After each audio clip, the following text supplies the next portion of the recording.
आयशा बीबी, अगर आज भी आपने इन पेपर्स पे साइन ना किए तो याद रखिएगा कि इस घर के चूल्हे ठंडे होने में देर नहीं लगेगी।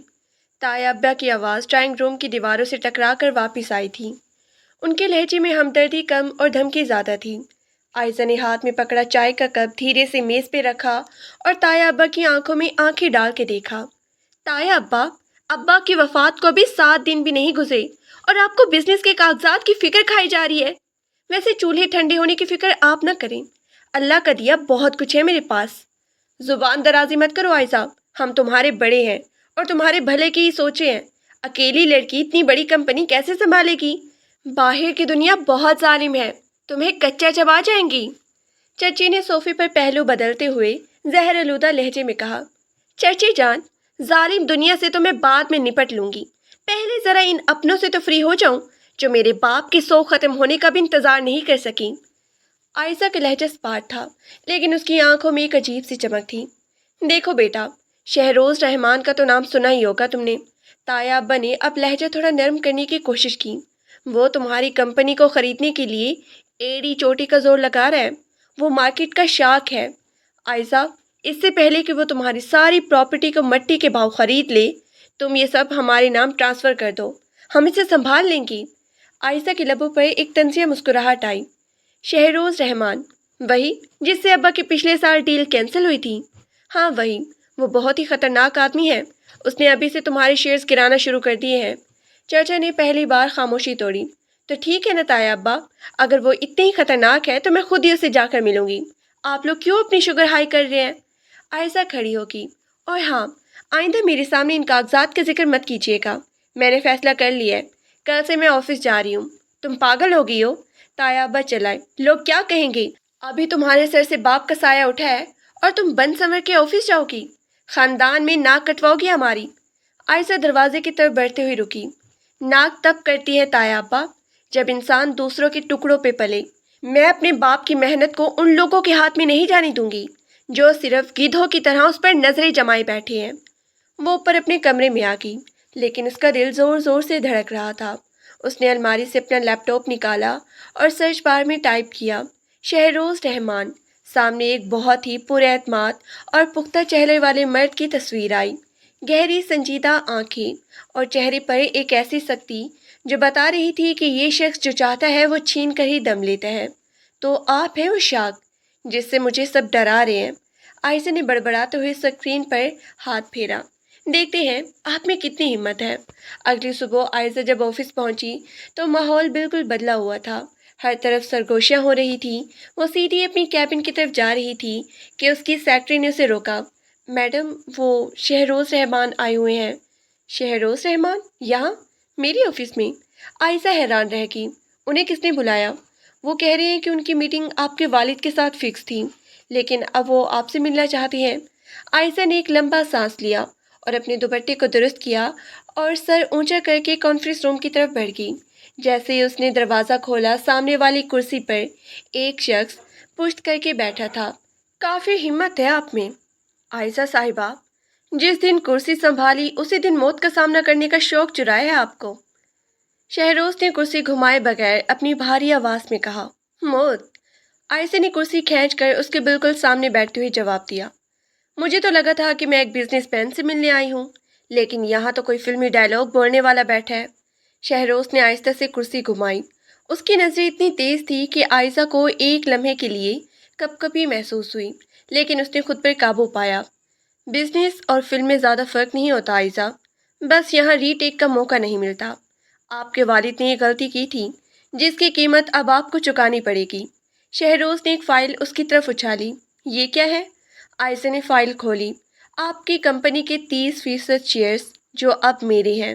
अगर आप चाहती हैं कि ये कंपनी आपके पास रहे तो आपको मेरे साथ एक डील करनी होगी, और अगर मैं ना करूँ तो? शहरोज थोड़ा आगे झुका।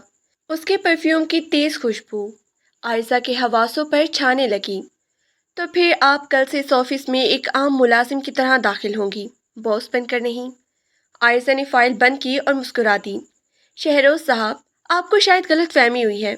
मेरे बाप ने मुझे सिर्फ बिजनेस नहीं सिखाया, बल्कि ये भी सिखाया है कि जब कोई आपको दीवार से लगाने की कोशिश करे तो दीवार गिरा देनी चाहिए। شہروز کی آنکھوں میں ایک لمحے کے لیے ستائش آئی، جیسے اس نے فوراً چھپایا۔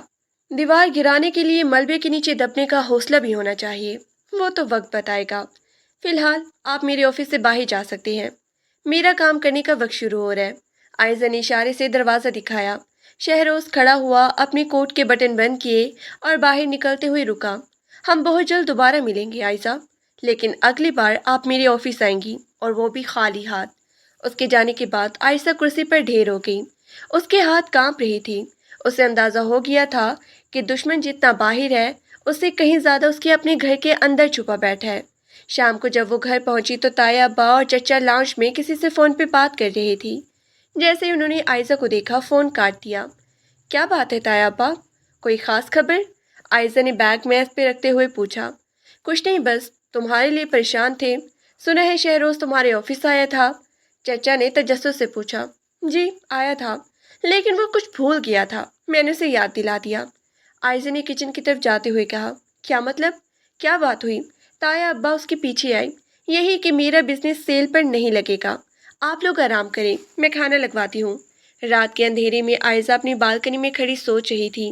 اسے معلوم تھا کہ شہروز رحمان اتنی آسانی سے پیچھے چھوڑنے والا نہیں تھا، اور تایا ابی کی خاموشی کسی بڑے طوفان کا پیش خیمہ تھی۔ اسے اب اپنے پتے بہت ہی سوچ سمجھ کر کھیلنے تھے۔ اسی وقت اس کے فون پر ایک انجان نمبر سے میسج آیا۔ جنگ کا پہلا اصول، اپنے دشمن کو کبھی کمزور مت سمجھو۔ کل صبح 10 بجے میری آفس پہنچ جانا، فائل تمہاری منتظر ہے، شہروز۔ عائشہ نے میسج پڑھ کے فون بیڈ پہ پھینک دیا۔ میں نہیں آؤں گی شہروز رحمان، اب تم میرے پیچھے آؤ گی۔ عائشہ ساری رات ٹھیک سے سو نہیں سکی تھی۔ شہروز رحمان کا وہ میسج بار بار اس کے ذہن میں گھوم رہا تھا۔ صبح کے 7 بج رہی تھی جب اس کی آنکھ کھلی۔ اس نے کھڑکی سے باہر دیکھا، ہلکی ہلکی بارش ہو رہی تھی۔ اسے یاد آیا کہ ابا کو بارش بہت پسند تھی۔ وہ ہمیشہ کہتے تھی، عائزہ، زندگی میں جب بھی کوئی مشکل آئے تو قدرت کے ان حسین مناظر کو دیکھنا، تمہیں سکون ملے گا۔ لیکن اس وقت عائزہ کے دل میں سکون نام کی کوئی چیز نہیں تھی۔ وہ نیچے آئی تو ڈائننگ ٹیبل پر تایا ابا اور چچا پہلے سے ہی موجود تھے، اور ناشتہ کرتے ہوئے کسی گہری سوچ میں ڈوبے ہوئے تھے۔ عائزہ کے قدموں کی آہٹ سن کر دونوں نے فوراً بات بدل دی۔ آؤ عائزہ بیٹی، ناشتہ کرو، دیکھو تمہاری چچی نے تمہارے پسندیدہ آلو کے پراٹھے بنائے ہیں، تایا ابا نے مصنوعی مسکراہٹ کے ساتھ کہا۔ عائزہ نے کرسی کھینچی اور بیٹھ گئی۔ شکریہ تایا ابا، لیکن مجھے بھوک نہیں ہے، بس کافی پی کر نکل جاؤں گی۔ آج پھر آفس جا رہی ہو؟ دیکھو بیٹا، ضد اچھی نہیں ہوتی۔ شہروز رحمان نے جو میسج بھیجا تھا اس کے بارے میں کیا سوچا؟ چچا نے چائے کا گھونٹ بھرتے ہوئے پوچھا۔ عائزہ کا ہاتھ رک گیا۔ آپ کو کیسے پتہ چلا کہ اس نے مجھے میسج کیا ہے؟ اس کی آواز میں سختی تھی۔ چچا تھوڑا گھبرا گئے۔ وہ دراصل شہروز کا مینیجر میرا پرانا جاننے والا ہے۔ اس نے بتایا تھا کہ شہروز تمہیں ڈیل کے لیے بلا رہا ہے۔ دیکھو وہ بہت پاورفل آدمی ہے، اسے انکار کرنا اپنی تباہی کو دعوت دینا ہے۔ عائزہ نے گہرا سانس لیا اور کافی کا مگ میز پہ رکھ دیا۔ آپ لوگوں کی معلومات تو بڑی تیز ہے۔ خیر، میں نے فیصلہ کر لیا ہے کہ میں اس کے آفس نہیں جا رہی۔ اگر اسے کوئی بھی کام ہے تو وہ خود میرے پاس آئے گا۔ تم پاگل ہو گئی ہو عائزہ؟ تایا ابا نے میز پہ ہاتھ مارا۔ وہ تمہیں برباد کر دے گا۔ تمہارے شیئرز کی قیمت گر رہی ہے۔ مارکیٹ میں خبریں گردش کر رہی ہیں کہ تمہاری کمپنی دیوالیہ ہونے والی ہے۔ اگر تم نے اسے ہاتھ نہ ملایا تو سڑک پہ آ جاؤ گی۔ عائزہ کھڑی ہوگی۔ تایا ابا نے مجھے سڑک پہ آنے کے لیے نہیں چھوڑا تھا۔ ان کے پاس بیک اپ پلانس ہوتے تھے، اور میرے پاس بھی ہیں۔ آپ لوگ میری فکر کرنا چھوڑ دیں اور اپنی صحت کا خیال رکھیں۔ وہ اپنا بیگ اٹھا کر باہر نکل گئی، لیکن گاڑی میں بیٹھتے اس کے ماتھے پر پسینہ آ گیا۔ وہ جانتی تھی کہ وہ صرف دکھاوے کی بہادری کر رہی ہے۔ حقیقت میں شہروز رحمان نے اسے چاروں طرف سے گھیر لیا تھا۔ آفس پہنچتے ہی اس کا سامنا ایک نئی مصیبت سے ہوا۔ اس کے اکاؤنٹس ہیڈ نے بتایا کہ کمپنی کے 2 بڑے کلائنٹس نے اپنے کانٹریکٹ کینسل کر دیے ہیں۔ میڈم، وہ کہہ رہے ہیں کہ انہیں شہروز رحمان کی کمپنی سے بہتر آفر ملی ہے، اکاؤنٹس ہیڈ نے پریشانی سے بتایا۔ عائزہ اپنی کیبن میں آئی اور زور سے دروازہ بند کر دیا۔ تو یہ ہے تمہاری چال شہروز، اس نے دانت پیستے ہوئے کہا۔ وہ کرسی پر بیٹھی اور اپنے فون سے شہروز کا نمبر ملایا۔ دوسری طرف سے پہلے ہی بیل پر فون اٹھا لیا گیا۔ میں جانتا تھا تم کال کرو گی عائزہ، لیکن مجھے لگا تھا تم میری آفس آؤ گی۔ شہروز کی آواز میں وہی فاتحانہ غرور تھا۔ تم کیا چاہتے ہو شہروز؟ میری کلائنٹس کو توڑ کر تمہیں کیا ملے گا؟ आयशा ने गुस्से को दबाने की कोशिश की। मुझे वो चाहिए जो मेरा है। तुम्हारे वालिद ने वो प्रोजेक्ट मुझसे छीना था जो कानूनी तौर पर मेरा हक था। मैं बस अपना हक वापस ले रहा हूँ। शहरोज ने सुकून से जवाब दिया। वो प्रोजेक्ट अब्बा ने अपनी मेहनत से जीता था। तुम उसे छीन नहीं सकती। मैं छीन नहीं रहा। मैं तो तुम्हें बचाने की कोशिश कर रहा हूँ। अभी भी वक्त है, मेरे ऑफिस आ जाओ। हम आराम से बैठ के बात कर सकते हैं। मैं तुम्हारे ऑफिस कभी नहीं आऊँगी। आयशा ने फ़ोन काट दिया। दोपहर के वक्त आयशा को पता चला कि उसके घर के कुछ कागजात भी बैंक में रहन पड़े हैं, जिनकी किस्तें पिछले 2 माह से अदा नहीं की गई। ये बात उसे अब्बा ने कभी नहीं बताई थी। उसे एहसास हुआ कि ताया, अब्बा और चचा उसकी कमज़ोरी का फ़ायदा उठा रहे हैं। वो इसी परेशानी में बैठी थी कि उसका सेक्रेटरी अंदर आया। मैडम, नीचे शहरोज़ रहमान साहब की गाड़ी खड़ी है। वो कह रहे हैं कि अगर आप नीचे नहीं आएंगी तो वो खुद ऊपर आ जाएंगे। आयशा का दिल धक से रह गया। वो यहाँ क्या कर रहा है? उसने सोचा और खिड़की से नीचे झांका। काले रंग की चमकती हुई लैंड क्रूजर नीचे खड़ी थी और शहरोज उसके साथ टेक लगाए खड़ा था। उसने काले रंग का सूट पहना हुआ था और वो बहुत ही पुरवकार लग रहा था। आयशा ने खुद को संभाला और नीचे चली गई। जैसे ही वो बिल्डिंग से बाहर निकली, शहरोज की नज़रें उस पर जम गई। बड़ी जल्दी आ गई, शहरोज ने घड़ी देखते हुए कहा। क्या बदतमीजी है ये? आप मेरे ऑफिस के बाहर तमाशा क्यों लगा रहे हैं? आयशा ने इर्द गिर्द देखते हुए कहा, जहां मुलाजमीन उन दोनों को ही देख रही थी। तमाशा तो अभी शुरू होना है आयशा। गाड़ी में बैठो, हमें कहीं जाना है। शहरोज ने गाड़ी का दरवाज़ा खोलते हुए कहा। मैं कहीं नहीं जा रही। बैठ जाओ, वरना मैं तुम्हारे ताया अब्बू को कॉल कर दूंगा कि तुमने उनके खफिया अकाउंट की तफसीलात मांगी है। आयशा ठटक गई। क्या मतलब? कौन सा खफिया अकाउंट? वही जिसमें वो तुम्हारी कंपनी का पैसा ट्रांसफ़र कर रहे हैं। गाड़ी में बैठोगी तो बताऊंगा ना। शहरोज ने मुस्कुरा के कहा। आयशा के पास कोई रास्ता नहीं था। वो खामोशी से गाड़ी की फ्रंट सीट पर बैठ गई। शहरोज ने गाड़ी स्टार्ट की और शहर की मसरूफ सड़कों पर डाल दी। कहाँ ले जा रही हो मुझे? आयशा ने थोड़ी देर बाद पूछा। तुम्हें तुम्हारे अपनों की हकीकत दिखाने। आयशा, तुम बहुत भोली हो। तुम्हें लगता है कि तुम्हारे दुश्मन सिर्फ मैं हूँ। तुम्हारे घर में सांप बैठे हैं। शहरोज का लहजा अब संजीदा था। वो एक आलीशान कैफे के बाहर रुके। शहरोज उसे अंदर ले गया, जहाँ एक कोने में ताया, अब्बा और एक दूसरा शख्स बैठे गहरी गुफ्तगू कर रही थी। शहरोज और आयशा एक ऐसी जगह बैठ गई जहाँ से वो उनकी बातें सुन सकते थे, लेकिन वो उन्हें देख नहीं सकती थी। देखो भाई, आयशा को किसी भी तरह मजबूर करना होगा कि वो प्रॉपर्टी हमारे नाम कर दी। शहरोज तो बस एक मोहरा है। हम उसे इस्तेमाल करके आयशा को डरा रहे हैं। तायाबा की आवाज़ साफ सुनाई दे रही थी। आयशा के पैरों तले से ज़मीन निकल गई। उसकी अपनी फैमिली, उसके अपने खून, उसे शहरोज़ के नाम पे डराया हुआ था। उसकी आंखों में आंसू आ गए, लेकिन उसने बहने नहीं दिया उसे। देख लिया? शहरोज़ ने उसकी तरफ देखते हुए कहा। तुम्हारे ताया अबू ने मुझे अप्रोच किया था। मैं तुम्हारी कंपनी खरीद लूँ ताकि वो अपना हिस्सा निकाल सके। मैंने उनसे हाथ तो मिलाया, लेकिन तुम्हें बर्बाद करने के लिए नहीं, बल्कि उनका असल चेहरा दिखाने के लिए। आयशा ने शहरोज की तरफ देखा। तो ये सब मेरे भले के लिए कर रहे हो? क्यों? मैं कैसे यकीन कर लूँ? शहरोज थोड़ा करीब हुआ और उसकी आंखों में झांका।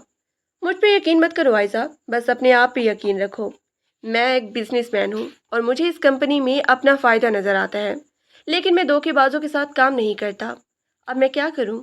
आयशा की आवाज़ कांप रही थी। अब हम मिलकर खेलेंगे। वो समझ रहे हैं कि मैं उनके साथ हूँ, जबकि मैं तुम्हारे साथ हूँ। मैं उन्हें उनकी अपनी चाल में फंसाऊंगा। शहरोज ने एक ऐसा प्लान बताया जो जितना खतरनाक था उतना ही दिलचस्पी। आयशा को पहली बार लगा कि इस समंदर में वो अकेली नहीं है। शहरोज रहमान, जिसे वो अपना सबसे बड़ा दुश्मन समझती थी, शायद वही उसका सबसे बड़ा मुहाफिज साबित होने वाला था। कैफे पे वापसी पर गाड़ी में मुकम्मल खामोशी थी। आयशा खिड़की से बाहर भागती दरख्तों और इमारतों को देख रही थी, लेकिन उसका जहन कहीं और था। तायाबा के अल्फाज उसके कानों में हथौड़ों की तरह बज रही थी। आयशा एक मोहरा है। वो खुद को कितना अक्लमंद समझती थी, लेकिन अपनों ने उसे कितनी आसानी से बेवकूफ़ बना लिया था। तुम्हारा घर कहाँ है? शहरोज की आवाज़ ने उसके ख्यालात का तसलसल तोड़ा। वहीं डीएचए में, लेकिन मैं अभी घर नहीं जाना चाहती, आयशा ने आहिस्ते से कहा। शहरोज ने उसे देखा। उसके चेहरे पर थकन और दुख साफ नुमाया था। उसने गाड़ी का रुख एक पार्क की तरफ मोड़ दिया। थोड़ी देर यहाँ बैठते हैं, तुम्हारा दिमाग साफ हो जाएगा। वो दोनों पार्क के एक बेंच पर बैठ गई। शाम का वक्त था और परिंदे अपने घोंसलों की तरफ लौट रहे थे। तुमने मेरी मदद क्यों की शहरोज? आयशा ने कुछ देर बाद खामोशी तोड़ी। तुम तो चाहते थे कि मेरी कंपनी तुम्हारी हो जाए। शहरोज ने दूर उफक पर निगाहें जमाई और जवाब दिया। आयशा, बिजनेस में मुकाबला होता है, दुश्मनी नहीं। तुम्हारे वालिद की मैं बहुत इज्जत करता था। वो एक खरे इंसान थे। जब मुझे पता चला कि तुम्हारे ताया उनकी पीठ पीछे क्या कर रहे हैं तो मुझे गुस्सा आया।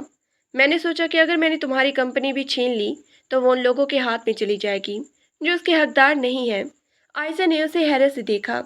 मैंने तुम्हारे बारे में बहुत ही गलत सुना था। लोग वही कहते हैं जो वो देखना चाहते हैं।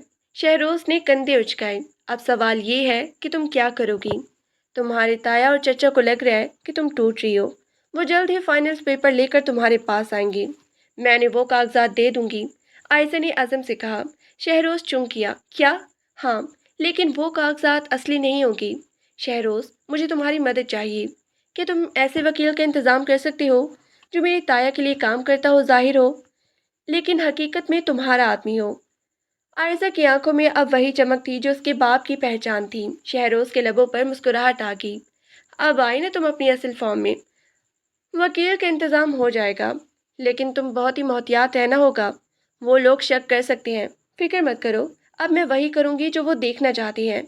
एक हारी हुई डरी हुई लड़की, आयशा ने कहा और उठ खड़ी हुई। अगले 2 दिन आयशा ने वही किया जो उसने शहरोज के साथ तय किया था। वो घर में गुमसुम रहती, खाना कम खाती और अक्सर रोती हुई नजर आती। ताया, अब्बा और चचा ये देखकर बहुत खुश थे कि उनका तीर निशाने पर बैठा है। तीसरे दिन शाम को ताया अब्बा उसके कमरे में आए। उनके हाथ में कुछ फाइलें थीं। आयशा बेटी, देखो, शहरोज ने अल्टीमेटम दे दी है। अगर आज हमने ये प्रॉपर्टी अपने नाम की, उसके साथ जॉइंट फर्नीचर साइन ना किया तो वो बैंक से तुम्हारा घर नीलाम करवा देगा। ताया अब्बा ने बड़ी हमदर्दी से कहा। आयशा ने बिस्तर पर बैठते बैठते सर उठाया। उसकी आंखें सूजी हुई थीं। ताया अब्बा, क्या वाकई कोई और रास्ता नहीं है? नहीं बेटी, मैंने बहुत कोशिश की, लेकिन वो मान नहीं रहा। बस तुम यहाँ साइन कर दो, बाकी मैं संभाल लूँगा। ताया अब्बा ने जल्दी से पेन उसकी तरफ बढ़ाया। आयशा ने कांपते हाथों से पेन पकड़ा और एक एक करके तमाम कागजात पर साइन कर दिए। जैसे ही वो कमरे से बाहर निकली, आयशा के चेहरे से बेचारगी गायब हो गई और उसने फौरन शहरोज को मैसेज किया। शिकार जाल में आ गया है। उसी रात शहरोज ने आयशा को एक डिनर पे बुलाया। ये शहर का सबसे महंगा रेस्टोरेंट था। आयशा जब वहाँ पहुंची तो शहरोज पहले से ही उसका इंतज़ार कर रहा था। तुम बहुत ही अच्छी एक्ट्रेस हो आयशा, शहरोज ने उसे खुशामदीद कहते हुए कहा। मजबूरी इंसान को सब कुछ सिखा देती है। आयशा ने कुर्सी संभाली। अब आगे क्या होगा? कल सुबह तुम्हारे ताया इन कागजात को लेकर मेरे ऑफिस आएंगे। वहाँ मेरा वकील और कुछ पुलिस वाले सादा कपड़ों में मौजूद होंगे। जैसे ही वो एतराफ़ करेंगे कि उन्होंने धोखे से साइन लिए हैं, हम उन्हें धर लेंगे। शहरोज ने तफसील बताई। बातें करते करते खाना सर्व हो गया। आयशा ने महसूस किया कि शहरोज जितना बाहर से सख्त है, अंदर से उतना ही ख्याल रखने वाला है। वो उसके लिए कुर्सी खींचने से लेकर उसकी पसंद के खाने का ऑर्डर देने तक हर चीज़ का ख्याल रख रहा था। शहरोज, एक बात पूछूं? आयशा ने लुकमा तोड़ते हुए कहा। हाँ पूछो। तुम्हारी ज़िंदगी में कोई कोई ख़ास है? मेरा मतलब है, इतने बड़े बिजनेसमैन हो, यकीनन लाइन लगी होगी। आयशा ने थोड़ा झिझकते हुए पूछा। शहरोज थोड़ी देर खामोश रहा, फिर मुस्कुराकर उसकी आंखों में देखा। मेरी ज़िंदगी में सिर्फ काम था आयशा, लेकिन अब मुझे लगता है कि कुछ बदल रहा है। शायद मुझे वो टक्कर का मुकाबला मिल गया है जिसकी मुझे तलाश थी। आयशा का दिल जोर से धड़का। उसने नज़रें चुरा ली और खाने पर तवज्जो देने लगी। उस रात उसे एहसास हुआ कि ये जंग सिर्फ जायदाद की नहीं थी, ये उसके दिल की भी थी, जो आहिस्ता आहिस्ता अपने सबसे बड़े दुश्मन के लिए नर्म हो रहा था। अगली सुबह आयशा मामूल के मुताबिक ऑफिस पहुंची, लेकिन उसके हिसाब तने हुए थे। आज का दिन उसकी ज़िंदगी का सबसे अहम दिन था। शहरोज ने उसे मतला कर दिया था कि ताया अब्बा उसके ऑफिस पहुंच चुके हैं। आयशा अपने कैबिन में बैठी घड़ी की सुइयां देख रही थी कि अचानक उसका फ़ोन बजा। ये शहरोज था। आयशा, वो लोग यहाँ हैं। वो बहुत ही खुश हैं और समझ रहे हैं कि उन्होंने मैदान मार लिया है। मैं स्पीकर ऑन कर रहा हूँ, तुम खामोशी से सुनती रहो, शहरोज ने धीमी आवाज़ में कहा। दूसरी तरफ से ताया अब्बा की कहकों वाली आवाज़ आई। देखा शहरोज साहब, मैंने कहा था ना कि मैं आयशा को मना लूँगा। ये रहे वो कागजात। अब हमारी कंपनी आपके साथ मिल के काम करेगी और आयशा का इसमें कोई हिस्सा नहीं होगा। ज़बरदस्त, शहरोज की आवाज़ सुनाई दी। लेकिन ताया साहब, آپ کو ڈر نہیں لگا کہ عائزہ کبھی عدالت میں چلی جائے گی؟ ارے صاحب، وہ لڑکی کیا عدالت جائے گی؟ ہم نے اسے اتنا ڈرا دیا ہے کہ وہ اپنے سائے سے بھی ڈرتی ہے، اور اگر گئی بھی تو یہ سائن اصلی ہے، کوئی ثابت نہیں کر سکتا کہ ہم نے اسے بلیک میل کیا ہے۔ چچا کی آواز آئی۔ عائزہ کی مٹھیاں بھیج گئیں۔ اس کا جی چاہ رہا تھا کہ وہ وہاں جا کر ان کے منہ پہ تھپڑ مارے، لیکن اس نے خود پہ قابو پایا۔ تو آپ مانتے ہیں کہ آپ نے اسے دھوکے سے سائن کرانے پہ مجبور کیا؟ شہروز نے دوبارہ پوچھا۔ بالکل، بزنس میں سب جائز ہے۔ اب بتائیں، ہمیں ہمارا حصہ کب ملے گا؟ تایا ابا نے بے صبری سے پوچھا۔ اسی لمحے عائزہ کو شہروز کی آواز آئی۔ ابھی ملے گا انسپیکٹر صاحب، آپ نے سب سن لیا۔ دوسری طرف خاموشی چھا گئی۔ پھر تایا ابا کی لڑکھڑاتی ہوئی آواز آئی۔ یہ کیا تماشا ہے شہروز؟ یہ پولیس والے یہاں کیا کر رہے ہیں؟ یہ تماشا نہیں ہے تایا صاحب، یہ قانون ہے۔ آپ نے ایک یتیم لڑکی کو دھوکہ دیا اور اس کی کمپنی ہڑپنے کی کوشش کی ہے، اور یہ کاغذات، یہ فوٹو کاپی ہیں جن پہ عائزہ نے ایسے ہی سیاہی سے سائن کیے تھے، جو تھوڑی دیر بعد غائب ہو جاتی ہے۔ شہروز کا لہجہ اب برف کی طرح ٹھنڈا تھا۔ عائزہ نے فون بند کر دیا اور اپنی کرسی سے ٹیک لگا لی۔ اس کی آنکھوں میں خوشی کے آنسو نکل آئے۔ اس نے کر دکھایا تھا۔ تھوڑی دیر بعد شہروز کا میسج آیا۔ سب ختم ہو گیا، وہ لوگ پولیس کی تحویل میں ہیں، تم اب محفوظ ہو۔ عائزہ نے گہرا سانس لیا اور کھڑکی کی طرف چلی گئی۔ آسمان صاف تھا اور دھوپ ہر طرف پھیلی ہوئی تھی۔ اسے لگا جیسے اس کے سر سے ایک بہت بڑا بوجھ اتر گیا ہے۔ شام کو جب وہ گھر پہنچی تو گھر بالکل خاموش تھا۔ چاچی اپنے کمرے میں بند رو رہی تھی۔ عائزہ ان کے پاس نہیں کی کیونکہ وہ جانتی تھی کہ یہ لوگ کبھی اس کے نہیں تھے۔ وہ اپنے کمرے میں آئی اور پیکنگ شروع کر دی۔ اس نے فیصلہ کر لیا تھا کہ وہ یہ گھر چھوڑ دے گی اور ایک نئے فلیٹ میں منتقل ہوگی، جہاں اسے ان تلخ یادوں کا سامنا نہ کرنا پڑے۔ رات کے وقت شہروز اس سے ملنے آیا۔ وہ گھر کے باہر گاڑی میں اس کا انتظار کر رہا تھا۔ عائزہ باہر آئی تو اس نے دیکھا کہ شہروز کے ہاتھ میں ایک چھوٹا سا تحفہ تھا۔ یہ کیا ہے؟ عائزہ نے پوچھا۔ ایک نئی شروعات کے لیے۔ شہروز نے اسے ایک ڈبہ دیا جس میں ایک بہت ہی خوبصورت قلم تھا۔ اس قلم سے تم اب اپنی کمپنی کے وہ فیصلے کرو گی جو تمہیں بلندیوں پر لے جائیں گے۔ شکریہ شہروز، تمہارے بغیر یہ سب ممکن نہیں تھا، عائزہ نے نم آنکھوں سے کہا۔ ابھی تو بہت کچھ باقی ہے عائزہ، ہم نے صرف ایک جنگ جیتی ہے، پورا میدان ابھی باقی ہے، شہروز نے اس کی آنکھوں میں جھانکتے ہوئے کہا۔ عائزہ مسکرائی۔ وہ جانتی تھی کہ شہروز ٹھیک کہہ رہا تھا۔ اس کی زندگی کا ایک باب ختم ہوا تھا، لیکن ایک نیا اور شاید اس سے بھی زیادہ دلچسپ باب ابھی شروع ہونے والا تھا، جہاں شہروز رحمان اس کا دشمن نہیں بلکہ اس کا شریک سفر تھا۔ تایا ابا اور چچا کے جانے کے بعد گھر کی فضا بالکل بدل گئی تھی۔ عائزہ نے 2 دنوں کے اندر اپنا سامان سمیٹا اور گلبرگ کے ایک پرسکون علاقے میں ایک 3 بیڈ روم فلیٹ کرائے پہ لے لیا۔ اسے اب اس حویلی نما گھر میں گھٹن ہوتی تھی، جہاں ہر دیوار سے دھوکے کی بو آتی تھی۔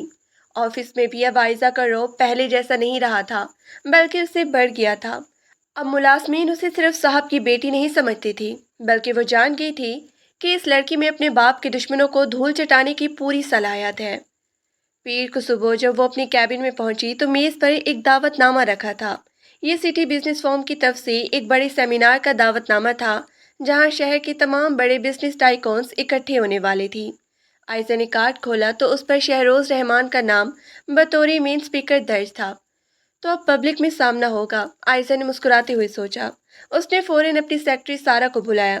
سارا، اس سیمینار کے لیے میری رجسٹریشن کنفرم کرو، اور سنو، مجھے پہلے 3 سالوں کی مارکیٹ رپورٹس اور شہروز رحمان کی کمپنی کے حالیہ پروجیکٹس کی تفصیلات ابھی چاہیے۔ سارا حیران رہ گئی۔ میڈم، شہروز صاحب تو اب ہمارے دوست نہیں ہیں نا؟ انہوں نے تو ہماری مدد کی تھی۔ عائزہ نے اپنی کرسی پیچھے کی اور ایک پختہ لہجے میں کہا۔ سارا، بزنس میں کوئی مستقل دوست یا دشمن نہیں ہوتا۔ شہروز نے میری ذاتی جنگ میں مدد کی، لیکن اب یہ پروفیشنل میدان ہے۔ میں نہیں چاہتی کہ وہ مجھے ایک احسان مند لڑکی سمجھ کے نظر انداز کرے۔ اسے پتہ ہونا چاہیے کہ وہ جس سے مقابلہ کر رہا ہے اب وہ پہلے سے زیادہ مضبوط ہے۔ اگلے 3 دن عائزہ نے دن رات ایک کر دیا۔ اس نے شہروز کے کمپنی کے کمزور پہلو پر تحقیق کی اور ایک ایسا پروجیکٹ تیار کیا جو آنے والے سیمینار میں شہروز کے پروجیکٹ کو ٹکر دے سکتا تھا۔ سیمینار والے دن عائزہ نے سفید رنگ کا سوٹ پہنا ہوا تھا، جس کے ساتھ اس نے ہلکا سا میک اپ اور ہاتھ میں وہی قلم پکڑا تھا جو شہروز نے اسے تحفے میں دیا تھا۔ جب وہ ہال میں داخل ہوئی تو سب کی نظریں اس پر ٹھہر گئیں۔ ایک نوجوان، خوبصورت اور اب ایک جنگ جیتی ہوئی بزنس وومن کے طور پر اس کا وقار دینی تھا۔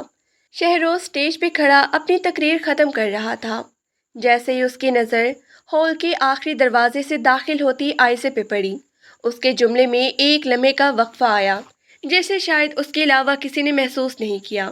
اس نے ایک ہلکی سی مسکراہٹ کے ساتھ اپنی بات ختم کی اور اسٹیج سے نیچے اتر آیا۔ بہت ہی خوبصورت لگ رہی ہو، شہروز نے اس کے قریب آ کر دھیمی آواز میں کہا۔ شکریہ، لیکن میں یہاں خوبصورتی کے مقابلے کے لیے نہیں، بزنس کے لیے آئی ہوں، عائزہ نے برابر کے اعتماد سے جواب دیا۔ شہروز کی آنکھوں میں شرارت آئی۔ اوہ، تو شارک نے اپنا رخ بدل لیا ہے۔ رنگ بدلا ہے شہروز، رخ وہی ہے۔ آپ کا پروجیکٹ پریزنٹیشنز آپ کو تھوڑا پریشان کر سکتا ہے، عائزہ نے چیلنج بھرے انداز میں کہا اور اپنی سیٹ کی طرف بڑھ گئی۔ پریزنٹیشن شروع ہوئی تو عائزہ نے مائک سنبھالا۔ اس کے بولنے کا انداز، اس کے دلائل اور اس کا نیا گرین انرجی پروجیکٹ اتنا جاندار تھا کہ ہال تولیوں سے گونج اٹھا۔ شہروز نے دیکھا کہ جو انویسٹرز اس کی طرف دیکھ رہے تھے اب وہ عائزہ کے گرد جمع ہو رہی تھی۔ سیمینار کے بعد کیفیٹیریا میں شہروز اس کے پاس آیا۔ اس کے چہرے پر اس بار غصہ نہیں بلکہ ایک عجیب سی خوشی تھی۔ مان گیا عائزہ، تم نے میرے ہی سکھائے ہوئے داؤ مجھ پہ آزما دیے۔ وہ کلائنٹ جس کے پیچھے میں 6 ماہ سے تھا، تم نے اسے 10 منٹ میں قائل کر لیا۔ شہروز نے کافی کا کپ اسے پکڑاتے ہوئے کہا۔ میں نے کہا تھا نا شہروز، میں خالی ہاتھ نہیں آؤں گی۔ اب بتاؤ اگلی چال کیا ہے؟ عائزہ نے کافی کا گھونٹ بھرتے ہوئے پوچھا۔ اگلی چال یہ ہے کہ اب ہمیں ایک ساتھ کام کرنا ہوگا۔ شہروز کا لہجہ اچانک سنجیدہ ہو گیا۔ عائزہ، مارکیٹ میں ایک اور گروپ ابھر رہا ہے جو ہم دونوں کو نقصان پہنچانا چاہتا ہے۔ اگر ہم الگ الگ لڑیں گے تو شاید جیت جائیں، لیکن اگر مل کے لڑیں گے تو ہم راج کریں گے۔ عائزہ خاموش ہو گئی۔ یہ وہی شہروز تھا جو کچھ دن پہلے اسے کمپنی بیچنے کا مشورہ دے رہا تھا اور اب وہ اسے پارٹنرشپ کی آفر کر رہا تھا۔ اسے محسوس ہوا کہ شہروز اب اسے ایک عورت نہیں بلکہ ایک قابل بزنس وومن کے طور پر دیکھ رہا ہے۔ شہروز کی پارٹنرشپ کی پیشکش عائزہ کے لیے کسی سرپرائز سے کم نہیں تھی۔ اس نے اگلے کئی دن اس آفر پر غور کیا۔ اس کا دماغ کہہ رہا تھا کہ یہ فائدہ مند ہے، لیکن اس کا دل اسے بار بار یہ یاد دلا رہا تھا کہ شہروز کے ساتھ کام کرنے کا مطلب ہے اس کے قریب ہونا، اور عائزہ بھی اپنے جذبات کے حوالے سے پر اعتماد نہیں تھی۔ ایک شام جب وہ اپنے نئے فلیٹ کی بالکنی میں کھڑی چائے پی رہی تھی، اسے تایا ابا کا خیال آیا۔ اسے پتہ چلا تھا کہ تایا ابا کی طبیعت جیل میں ناساز ہے اور وہ اس سے ملنے کی التجا کر رہے ہیں۔ عائزہ کا دل نرم نہیں ہوا تھا، لیکن اسے لگا کہ شاید کچھ سوالات کے جوابات لینا ضروری ہے۔ اگلے دن وہ جیل پہنچی۔ تایا ابا کو جب لایا گیا تو وہ پہچانے نہیں جا رہے تھے۔ ان کی وہ کڑک دار آواز اور وہ غرور مٹی میں مل چکا تھا۔ عائزہ میری بیٹی، مجھے معاف کر دو، انہوں نے سلاخوں کے پیچھے سے ہاتھ نکالتے ہوئے کہا۔ عائزہ نے دور کھڑی ہو کر انہیں دیکھا۔ تایا ابا، میں یہاں معافی دینی نہیں آئی، میں بس یہ پوچھنے آئی تھی کہ آپ کو اس سب سے کیا ملنا تھا؟ ابا نے ہمیشہ آپ کی عزت کی، آپ کو بھائیوں سے بڑھ کے مانا، کیا یہ سب صرف پیسے کے لیے تھا؟ تایا ابا نے سر جھکا لیا۔ انسان جب لالچ کے اندھیرے میں گرتا ہے تو اسے کچھ نظر نہیں آتا۔ مجھے لگا تھا کہ تم ایک لڑکی ہو، تم کیا کر لو گی؟ مجھے شہروز پہ غصہ ہے کہ اس نے ہمیں دھوکہ دیا۔ شہروز نے دھوکہ نہیں دیا ابا، اس نے سچ کا ساتھ دیا ہے۔ آپ نے جو بویا تھا وہی کاٹ رہے ہیں، عائزہ نے اسپاٹ لہجے میں کہا اور وہاں سے نکل آئی۔ باہر نکلتے ہی اسے شہروز کی گاڑی کھڑی نظر آئی۔ وہ گاڑی سے باہر نکل کر اس کا انتظار کر رہا تھا۔ تم یہاں کیسے؟ عائزہ نے حیرت سے پوچھا۔ مجھے پتہ چلا کہ تم یہاں آئی ہو، میں نہیں چاہتا تھا کہ تم اکیلی ان تلخ یادوں کا سامنا کرو، شہروز نے نرمی سے کہا۔ عائزہ کی آنکھوں میں نمی آ گئی۔ شہروز، رشتے دار اتنے برے کیوں ہوتی ہیں؟ شہروز نے اس کے قریب آ کر اس کے کندھے پہ ہاتھ رکھا۔ رشتے برے نہیں ہوتے عائزہ، انسان برے ہوتے ہیں، اور کبھی کبھی ہمیں زندگی میں ایسے سبق سیکھنے پڑتے ہیں جو ہمیں وقت سے پہلے بڑا کر دیتے ہیں۔ عائزہ نے اپنے سر اس کے کندھے پہ ٹکا دیا۔ اس وقت اسے شہروز ایک بزنس رائول نہیں بلکہ ایک ایسا انسان لگا جس پر وہ آنکھیں بند کر کے بھروسہ کر سکتی تھی۔ میں تمہاری پارٹنرشپ کی آفر کو قبول کرتی ہوں، عائزہ نے کچھ دیر بعد کہا۔ شہروز نے مسکرا کے اسے دیکھا۔ تو پھر کل سے ایک نیا دفتر، ایک نیا سفر، تیار رہو، ہمیشہ کی طرح، عائزہ نے جواب دیا۔ اگلا 1 مہینہ ان دونوں کے لیے بہت ہی مصروف رہا۔ انہوں نے ایک نیا آفس لیا جہاں دونوں کی کمپنیوں کے لوگ مل کر کام کر رہے تھے۔ شہروز کے کام کرنے کا انداز بالکل جارحانہ تھا، جبکہ عائزہ ہر چیز کو باریک بینی سے دیکھتی تھی۔ ان کے درمیان اکثر بحث ہوتی، اختلاف رائے ہوتا، لیکن دن کے اختتام پر وہ ہمیشہ ایک دوسرے کی رائے کا احترام کرتے آفس کے ملازمین ان کی کیمسٹری کو دیکھ کر حیران ہوتے تھے۔ وہ دونوں جب میٹنگ روم میں ہوتی تو ایسے لگتا جیسے دو برابر کے پاور ہاؤس ٹکرا رہے ہیں۔ ایک رات جب وہ دونوں آفس میں لیٹ سٹنگ کر رہی تھی، اچانک لائٹ چلی گئی۔ پورا آفس اندھیرے میں ڈوب گیا۔ عائشہ جو اپنی فائلیں سمیٹ رہی تھی ڈر کر اپنی جگہ ساکت ہو گئی۔ اسے بچپن سے ہی اندھیرے سے ڈر لگتا تھا۔ عائشہ، کہاں ہو تم؟ شہروز کی آواز سنائی دی۔ میں یہاں ہوں۔ عائشہ کی آواز کانپ رہی تھی۔ شہروز نے اپنے فون کی ٹارچ جلائی اور اس کے پاس آیا۔ اس نے دیکھا کہ عائشہ نے اپنی آنکھیں سختی سے بند کر رکھی ہیں اور اس کے ہاتھ کانپ رہے ہیں۔ ارے، تم تو اتنی بہادر لڑکی ہو، اندھیرے سے ڈرتی ہو؟ شہروز نے مذاق کرنے کی کوشش کی، لیکن عائشہ کی حالت دیکھ کر وہ خاموش ہو گیا۔ اس نے عائشہ کا ہاتھ تھام لیا۔ گھبراؤ مت، میں یہاں ہوں۔ عائشہ نے دھیرے سے اپنی آنکھیں کھولی۔ ٹارچ کی مدھم روشنی میں شہروز کا چہرہ بہت ہی پرسکون لگ رہا تھا۔ اس کا ہاتھ شہروز کے ہاتھ میں بالکل محفوظ محسوس ہو رہا تھا۔ تم ہمیشہ میرے ساتھ کیوں ہوتی ہو جب میں کمزور پڑتی ہوں؟ عائشہ نے سرگوشی میں پوچھا۔ شہروز خاموش رہا، پھر اس نے عائشہ کے چہرے پر آئی ایک لٹ کو دھیرے سے پیچھے ہٹایا۔ شاید اس لیے کہ قدرت چاہتی ہے کہ میں تمہیں یہ بتاؤں کہ تمہیں ہمیشہ اکیلے لڑنے کی ضرورت نہیں ہے۔ ان کے درمیان ایک ایسا خاموش اعتراف ہوا جسے الفاظ کی ضرورت نہیں تھی۔ اسی وقت جنریٹر چل پڑا اور لائٹس روشن ہو گئیں، لیکن انہوں نے ایک دوسرے کا ہاتھ فوراً نہیں چھوڑا۔ جیسے جیسے عائشہ اور شہروز کی شراکت داری کامیاب ہو رہی تھی، مارکیٹ میں ان کے دشمنوں کی تعداد بھی بڑھ رہی تھی۔ سب سے بڑا خطرہ منصور ہاشمی سے تھا، جو ایک پرانا اور منجھا ہوا بزنس مین تھا اور جس کا طریقہ کار بہت گندا تھا۔ اسے یہ ہضم نہیں ہو رہا تھا کہ دو نوجوان کھلاڑی مارکیٹ پہ قبضہ کر رہے ہیں۔ منصور نے عائشہ کے خلاف ایک نئی سازش تیار کی۔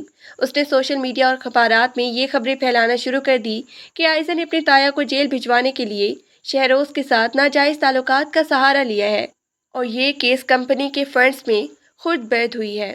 عائشہ جب ایک صبح آفس پہنچی تو سارا نے اسے پریشانی میں وہ اخباری تراشے دکھائے۔ عائشہ کے پیروں تلے سے زمین نکل گئی۔ اس کی عزت، اس کے خاندان کا نام اور اس کی محنت ایک لمحے میں مٹی میں ملائی جا رہی تھی۔ یہ سب جھوٹ ہے سارا، تم جانتی ہو یہ سب بکواس ہے۔ عائشہ کا گلا رن کیا۔ میں جانتی ہوں میڈم، لیکن باہر لوگ باتیں کر رہے ہیں، انویسٹرز کال کر رہے ہیں، وہ اپنے پیسے واپس مانگ رہے ہیں، سارا نے روحن سا ہو کر کہا۔ عائشہ اپنے کیبن میں بند ہو گئی۔ وہ پھوٹ پھوٹ کر رونا چاہتی تھی، لیکن اسے پتہ تھا کہ رونے سے مسئلہ حل نہیں ہوگا۔ اسی وقت شہروز طوفانی انداز میں اس کے کیبن میں داخل ہوا۔ اس کا چہرہ غصے سے سرخ تھا۔ تم نے وہ خبریں دیکھی؟ شہروز نے گرج کے پوچھا۔ دیکھ لی شہروز، مبارک ہو، تمہاری شراکت داری کا پہلا بڑا تحفہ مل گیا مجھے، عائشہ نے طنزیہ کہا، حالانکہ اس کی آنکھوں میں آنسو تھی۔ شہروز اس کے پاس آیا اور میز پر دونوں ہاتھ رکھ کر اس کی طرف جھکا۔ عائشہ، اس وقت طنز کرنے کا وقت نہیں ہے، ہمیں ایکشن لینا ہوگا۔ منصور ہاشمی نے حد پار کر دی ہے۔ اس نے صرف بزنس پہ نہیں، تمہاری ذات پہ حملہ کیا ہے۔ میں کیا کروں شہروز، میں ایک لڑکی ہوں، یہ معاشرہ ایسی باتوں کو بہت جلد مان لیتا ہے، میری کوئی نہیں سنے گا، عائشہ نے بے بسی سے کہا۔ شہروز نے اس کا کندھا جھنجھوڑا۔ تم میری پارٹنر ہو عائشہ، اور شہروز رحمان کی پارٹنر کبھی ہار نہیں مانتی۔ ہم اس کا جواب دیں گے، اور ایسا جواب دیں گے کہ منصور ہاشمی کو اپنی نسلوں تک یاد رہے گا۔ شہروز نے فوراً ایک پریس کانفرنس بلانے کا فیصلہ کیا۔ عائشہ پہلے ڈر رہی تھی، لیکن شہروز کے اعتماد نے اسے حوصلہ دیا۔ پریس کانفرنس میں رپورٹرز نے بہت ہی تلخ اور گندے سوالات کیے۔ عائشہ صاحبہ، کیا یہ سچ ہے کہ آپ نے شہروز صاحب کو استعمال کیا؟ شہروز صاحب، آپ ایک بزنس مین ہیں یا کسی کے گھر کے معاملات حل کرنے والے؟ عائشہ کا دل چاہ رہا تھا کہ وہ وہاں سے بھاگ جائے، لیکن شہروز نے میز کے نیچے اس کا ہاتھ مضبوطی سے تھام رکھا تھا۔ آپ سب کے سوالات بہت ہی دلچسپ ہیں، شہروز نے مائک سنبھالا، لیکن حقیقت یہ ہے کہ عائشہ بی بی نے اپنی تایا کو نہیں، ایک مجرم کو جیل بھیجا ہے، اور جہاں تک ہماری شراکت داری کا تعلق ہے تو میں آج اس پلیٹ فارم سے یہ اعلان کرتا ہوں کہ میں اور عائشہ بی بی نہ صرف بزنس پارٹنر ہیں، بلکہ ہم بہت جلد ایک دوسرے کے شریک حیات بھی بننے والے ہیں۔ ہال میں سناٹا چھا گیا۔ عائشہ نے حیرت سے شہروز کی طرف دیکھا۔ یہ اس کے پلان میں نہیں تھا۔ اس نے شہروز کی طرف دیکھا تو شہروز کی آنکھوں میں ایک عزم اور ایک تحفظ کا احساس تھا۔ تو کیا یہ سب پروپیگنڈا غلط ہے؟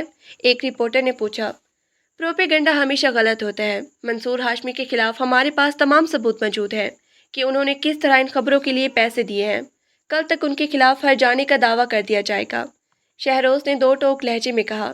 پریس کانفرنس ختم ہوئی تو عائشہ شہروز کو کھینچ کر ایک طرف لے گئی۔ تم نے یہ کیا کیا شہروز؟ ہم نے تو ایسا کچھ طے نہیں کیا تھا۔ शहरोज ने उसके दोनों हाथ थाम लिए। आयशा, मैं जानता हूँ ये अचानक था, लेकिन मंसूर जैसे लोगों का मुंह बंद करने का यही एक रास्ता था। और सच तो ये है कि मैं ये सिर्फ एक चुप कराने के लिए नहीं कहा, मैं वाकई ही तुम्हें अपनी ज़िंदगी में चाहता हूँ। आयशा खामोश हो गई। उसका गुस्सा आहिस्ता आहिस्ता पिघलने लगा। लेकिन शहरोज, लोग कहेंगे कि सच में खबरें ठीक थीं। लोगों को कहने दो आयशा, हम अपनी सच्चाई से उनका मुंह बंद करेंगे। क्या तुम्हें मुझ पर यकीन नहीं है? आयशा ने गहरा सांस लिया और मुस्कुरा दी। यकीन तो है, लेकिन तुम बहुत बड़े ड्रामेबाज हो शहरोज रहमान। मंसूर हाशमी के खिलाफ कानूनी कार्रवाई शुरू हो चुकी थी। शहरोज ने अपने बेहतरीन वकला की टीम लगा दी थी। दूसरी तरफ आयशा ने अपनी कंपनी की साख बहाल करने के लिए दिन रात एक कर दिया। उसने नए इन्वेस्टर्स के साथ मीटिंग की, उन्हें अपनी कंपनी की ऑडिट रिपोर्ट्स दिखाई और साबित किया कि फंड्स में कोई खोद बरोद नहीं हुई। माशरे का रवैया भी बदलने लगा। जब लोगों ने देखा कि आयशा और शहरोज एक दूसरे के साथ इतनी मजबूती से खड़े हैं, तो उंगलियां उठाने वाले हाथ खामोश होने लगे। एक दिन आयशा अपने ऑफिस में बैठी थी कि मंसूर हाशमी खुद उससे मिलने आया। वो बहुत ही परेशान लग रहा था क्योंकि उसके अपने शेयर्स गिर रहे थे और उसकी साख मट्टी में मिल चुकी थी। बेटी, मुझसे गलती होगी। मैं शहरोज से माफ़ी मांगने गया था, लेकिन उसने मुझे धक्के दे के निकाल दिया। तुम तो लड़की हो, तुम्हारा दिल बड़ा होगा। मुझे माफ़ कर दो और केस वापस ले लो, मंसूर ने मिन्नत भरे लहजे में कहा। आयशा अपनी कुर्सी से खड़ी हुई और खिड़की के पास जाके खड़ी हो गई। मंसूर साहब, जब आप मेरी ज़ात पे कीचड़ उछाल रहे थे, तब आपको याद नहीं आया कि मैं एक लड़की हूँ? जब आप मेरी मेहनत को बर्बाद कर रहे थे, तब आपका दिल कहाँ था? बेटी, वो तो बिजनेस था। नहीं मंसूर साहब, वो बिजनेस नहीं था, वो गंदा खेल था। और मैं इस खेल को अब ख़त्म कर रही हूँ। मैं केस वापस नहीं लूँगी। आपको अपने किए का हिसाब देना होगा। आयशा ने दो टोक लहजे में जवाब दिया। मंसूर हाशमी के जाने के बाद आयशा को महसूस हुआ कि अब वो वाकई ही एक आईनी औरत बन चुकी है। उसे अब किसी के सहारे की जरूरत नहीं थी, लेकिन उसे शहरोज का साथ अच्छा लगता था। शाम को शहरोज उसके फ्लैट पे आया। उसके हाथ में एक बड़ी सी फाइल थी। ये क्या है? आयशा ने पूछा। मंसूर हाशमी के कंपनी के 40% शेयर उसने हार मान ली है और अपनी कंपनी का एक बड़ा हिस्सा हमारे नाम करने की पेशकश की है, ताकि हम केस में थोड़ी नरमी बरतें। शहरोज ने फाइल मेज पे रखी। तुम क्या कहती हो? आयशा ने उसे देखा। मैं कहता हूँ कि हमें शेयर्स ले लेने चाहिए, लेकिन उसे माफ़ नहीं करना चाहिए। उसे मार्केट से आउट करना ज़रूरी है, ताकि आइंदा कोई किसी लड़की की इज्जत के साथ खेलने की हिम्मत ना करे। शहरोज का लहजा सख्त था। आयशा ने फाइल पे साइन कर दिए। तुम ठीक कह रहे हो। काम ख़त्म करने के बाद वो दोनों बालकनी में आ गई। बारिश शुरू हो चुकी थी और ठंडी हवा चल रही थी। आयशा, प्रेस कॉन्फ्रेंस में जो मैंने कहा था उसके बारे में तुम्हारा क्या ख्याल है? शहरोज ने कुछ झिझकते हुए पूछा। आयशा ने बारिश की बूंदों को अपने हाथ में महसूस किया और फिर शहरोज की तरफ देखा। तुमने कहा था कि हम बहुत ही जल्द शरीके हयात बनने वाले हैं। जल्द से तुम्हारी क्या मुराद थी? शहरोज मुस्कुराया और उसके करीब आया। इतनी जल्दी कि कल ही तुम्हारी चच्ची से मिलने जाऊंगा और बाकायदा रिश्ता मांगूंगा। अगरचे तुम्हारा ताया जेल में है, लेकिन तुम्हारी चच्ची तो घर पर है, उनसे बात करना ज़रूरी है। आयशा की आंखों में चमक आ गई। और अगर उन्होंने इनकार कर दिया तो? इनकार की गुंजाइश नहीं है। मैंने उनके लिए भी एक सरप्राइज प्लान कर रखा है, शहरोज ने शरारत से कहा। आयशा हंस पड़ी। तुम कभी नहीं बदलोगे शहरोज रहमान, हमेशा पत्ते खेल कर ही जीतोगे। मैं सिर्फ वो जीतना चाहता हूँ जो मेरे लिए कीमती है आयशा, और इस वक्त तुमसे ज़्यादा कीमती मेरे लिए कुछ नहीं है। शहरोज ने उसका हाथ थाम कर कहा। बारिश तेज होती जा रही थी, लेकिन उन दोनों के दिलों में जो आग एक दूसरे के लिए रोशन थी, उसे कोई तूफान नहीं बुझा सकता था। उनका सफ़र अभी ख़त्म नहीं हुआ था, बल्कि एक नई और खूबसूरत मंजिल की तरफ बढ़ रहा था, जहां वो दोनों मिलकर अपनी सल्तनत बनाने वाले थे। अगले सुबह का सूरज आयशा के लिए एक नई जिंदगी का पैगाम लेकर तलू हुआ। शहरोज ने अपने कहे के मुताबिक आयशा की चच्ची से राब्ता किया था। अगरचे ताया अब्बा और चचा जेल में थे, लेकिन आयशा ने फैसला किया था कि वो अपनी खानदानी रंजिशों को अपने आने वाली जिंदगी पर हावी नहीं होने देगी। चच्ची, जो अब बिल्कुल तन्हा और शिकस्ता हाल हो चुकी थी, शहरोज की आमद पर हैरान भी थी और शर्मिंदा भी। शहरोज ने बड़े वक़ार के साथ आयशा का हाथ मांगा। उसने कोई शर्त नहीं रखी, कोई बड़ा मुतालबा नहीं किया, बस इतना कहा, मैं आयशा को वो मकाम देना चाहता हूँ जिसकी वो हकदार है। चच्ची के पास सिवाय आंसू और दुआओं के कुछ नहीं था। उन्होंने आयशा को गले लगाया और पहली बार आयशा को महसूस हुआ कि शायद माफ़ कर देने में ही सुकून है। शादी की तकरीब बहुत ही सादा रखी गई थी। कोई बड़ा शोर शराबा नहीं, कोई लंबी चौड़ी नुमाइश नहीं। सिर्फ करीबी दोस्त और बिजनेस कम्युनिटी के चंद मोतबर लोग शरीक थे। आयशा ने हल्के गुलाबी रंग का लिबास पहना था, जिस पर बारीक मोतियों का काम था। वो बहुत ही पुरसकून लग रही थी। जब निकाह खान ने उससे पूछा, क्या आपको शहरोज रहमान फल्क अब्दुल रहमान से निकाह कबूल है, तो आयशा की नज़रें सामने बैठे शहरोज पर ठहर गईं। शहरोज की आंखों में उस वक्त वही तहफ़्फ़ुज़ और मोहब्बत थी जिसने आयशा को बिखरने से बचाया था। कबूल है। आयशा की आवाज़ में एक ऐसा यकीन था जो बरसों की आजमाइश के बाद पैदा होता है। निकाह के बाद जब वो दोनों अकेले हुए तो शहरोज ने आयशा के हाथ पर एक छोटी सी चाबी रखी। ये क्या है? आयशा ने हैरत से पूछा।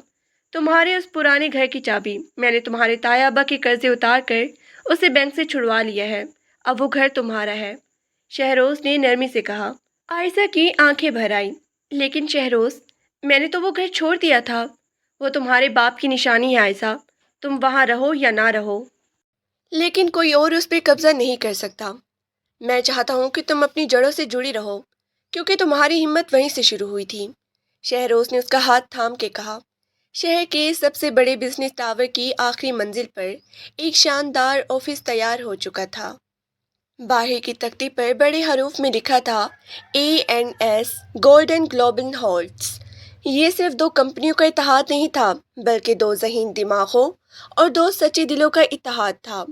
आयशा अब सिर्फ अपने बाप का बिजनेस नहीं संभाल रही थी, बल्कि वो मुल्क की सबसे बासर बिजनेस वूमेन में शुमार होती थी। उसका काम करने का अंदाज अब भी वही सादा और हकीकत पसंदाना था, लेकिन उसके फैसलों में अब एक ऐसी पुख्तगी आ गई थी जो वक्त और तजर्बे ने उसे सिखाई थी। एक शाम जब वो ऑफिस से फारिग होकर शहरोज के साथ अपनी नई गाड़ी की तरफ बढ़ रही थी, उसे गेट पर एक बूढ़ा शख्स नजर आया। वो बहुत ही बुसीदा हाल में था। गौर से देखने पर आयशा के कदम रुक गए। वो उसके चचा थे। वो अपनी सजा पूरी करके या शायद जमानत पे बाहर आए थे। शहरोज ने भी उन्हें देख लिया था। वो आगे बढ़ने लगा, लेकिन आयशा ने उसका हाथ पकड़ लिया। नहीं शहरोज, मैं खुद बात करूंगी, आयशा ने कहा और अपने चचा के करीब चली गई। चाचा ने उसे देखा तो शर्मिंदगी से नजरें झुका ली। आयशा, मैं बस तुम्हें दूर से देखना चाहता था। मैंने बहुत बड़ी गलती की थी। आयशा ने खामोशी से अपने बैग से एक लिफाफा निकाला। उसमें कुछ रकम और एक छोटी सी अपार्टमेंट के कागजात थे। चाचा जान, ये आपकी बुनियादी ज़रूरतों के लिए है। अब्बा होते तो वो भी शायद यही करते। लेकिन याद रखिएगा, मैंने आपको माफ़ कर दिया है, मगर मैं वो सब भूल नहीं सकती। अब आप आराम से अपनी ज़िंदगी गुजारें, लेकिन मेरी बिजनेस और मेरी ज़िंदगी से दूर रहकर। चाचा की आंखों में आंसू आ गए, लेकिन आयशा मुड़कर वापस शहरोज के पास आ गई। उसने साबित कर दिया था कि ताकत का मतलब सिर्फ बदला लेना नहीं, बल्कि ज़र्फ दिखाना भी होता है। तुम बहुत बदल गई हो आयशा, शहरोज ने गाड़ी स्टार्ट करते हुए कहा। मैंने तुमसे ही सीखा है शहरोज, दुश्मन को उसकी औकात तब पता चलती है जब आप उसे उसके किए पे शर्मिंदा होने का मौका दें। आयशा ने मुस्कुरा के जवाब दिया। वो दोनों साहिल समंदर की तरफ निकल गई। सूरज गरूब हो रहा था और आसमान पर नारंगी और सुनहरी रंग बिखरे हुए थे। समंदर की लहरें एक दूसरे से टकरा रही थी, बिल्कुल वैसे ही जैसे शुरू से आयशा और शहरोज टकराए थे। तुम्हें याद है जब तुम पहली बार मेरे ऑफिस आए थे और तुमने कहा था कि बिजनेस और फिल्म में ज़्यादा फर्क नहीं होता? आयशा ने पुरानी बात याद दिलाई। शहरोज हंसा। हाँ, और तुमने कहा था कि तुम दीवार गिरा दोगी। सच कहूँ तो आयशा, उस दिन मुझे अंदाजा हो गया था कि ये लड़की मेरी जिंदगी की सबसे बड़ी जीत साबित होगी। आयशा ने अपना सर शहरोज के कंधे पे रख दिया। शहरोज, पाकिस्तानी माशरे में एक औरत के लिए अकेले लड़ना बहुत मुश्किल होता है। लोग आपके किरदार पे बात करते हैं, आपकी काबिलियत पे शक करते हैं, लेकिन अगर आपका जीवन साथी आप पर यकीन रखे तो दुनिया की कोई ताकत आपको नहीं गिरा सकती। और अगर वो औरत तुम्हारे जैसी मजबूत हो तो मर्द को भी फख्र होता है कि वो उसके साथ खड़ा है। शहरोज ने उसका हाथ चूमते हुए कहा। दूर उफक पर अंधेरा छा रहा था, लेकिन इन दोनों जिंदगियों में उम्मीद और मोहब्बत की जो रोशनी फैली थी वो अब कभी मध्यम नहीं होने वाली थी। आयशा ने साबित कर दिया कि एक औरत अपनी जदोजहद, पुख्ता इरादे और सही इंसान के इंतखाब से अपनी तकदीर खुद लिख सकती है।